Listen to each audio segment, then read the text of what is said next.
Shiva news चॅनलमध्ये आपल्या सर्वांचे सहर्ष स्वागत। चला तर पाहूया आजच्या काही घडामोडी।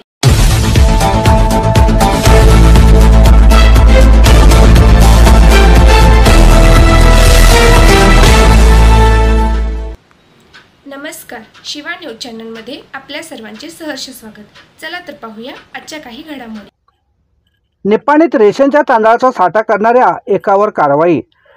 रेशनवरील तांदळाचा साठा करून ठेवणाऱ्या एकावर आहार नागरी पुरवठा खात्याने बुधवारी सायंकाळी कारवाई केली।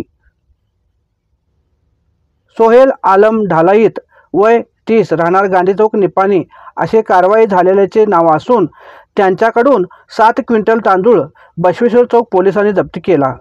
ढालाईत याने आपल्या हिदायतनगर येथील गोडाऊनमध्ये रेशनवर विक्री होणाऱ्या तांदळाचा साठा केल्याची माहिती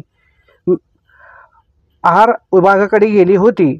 त्यानुसार तालुका आहार निरीक्षक अभिजित गायकवाड यांनी ढालाईत यांनी गोडाऊनमध्ये साठा करून ठेवलेल्या 7 क्विंटल तांदूळ ताब्यात घेत ढालाईत यांच्या विरोधात गायकवाड यांनी बसवेश्वर चौक पोलिसात फिर्याद दिली आहे। शिवा न्यूजसाठी शिवानंद वशेदार।